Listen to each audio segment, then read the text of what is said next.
The bus station was loud, crowded, and impatient. People shifted in line, muttering about delays, their voices sharp with irritation.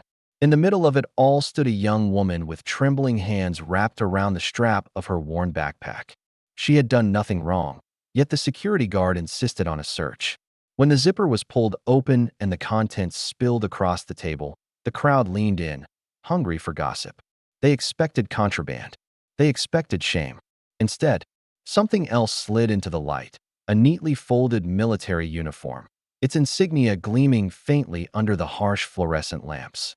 The room went silent. Before I tell you what happened next, tell me in the comments where you're watching from.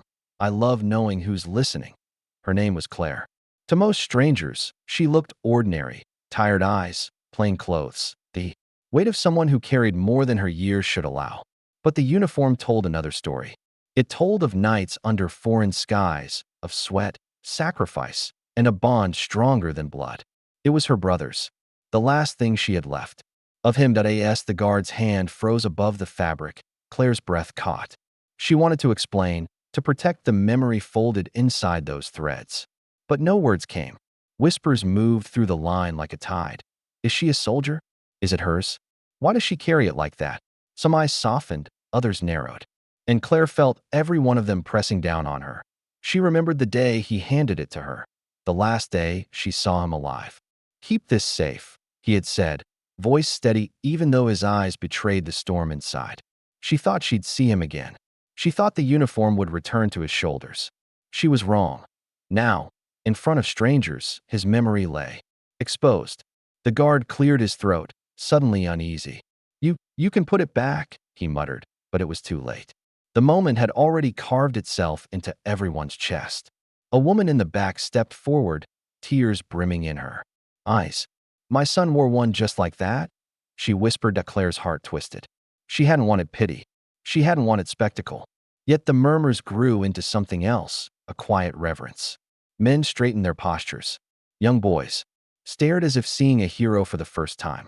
The air thickened with a strange blend of grief and pride. Then came the question, spoken by an old man leaning on a cane. Was it yours? Or someone you loved? His voice cracked, heavy with years of waiting for answers no one had given him. Claire's throat burned.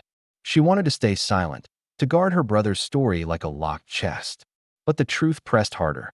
It was my brother's, she said softly. He never came home. The silence broke into a ripple of reactions, a gasp, a bowed head, a hand pressed to a chest. The guard stepped back, shame coloring his face. For a moment, he looked smaller than his uniform, stripped of authority by the weight of her honesty. Claire gathered the folded fabric with tender hands, as if returning it to his arms. Her voice steadied. This isn't just cloth. It's a promise that sacrifice won't be forgotten. And in that instant, the station transformed. Strangers who moments earlier had been restless travelers now stood united, bound by a memory that was not theirs but felt like it belonged to them all. The crowd, which had gathered for entertainment, now stood in respect. Some saluted. Others simply bowed their heads.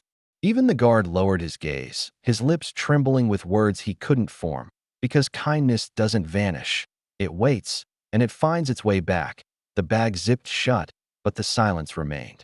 And as Claire walked away, the echo of her brother's uniform lingered in the room, reminding everyone that sometimes the heaviest things we carry are the ones folded neatly, hidden until the world demands to see them. Thank you for being here with me today. If this story touched you, I'd love to hear your thoughts in the comments. And if you want more stories of courage, sacrifice, and unexpected moments of humanity, make sure to subscribe.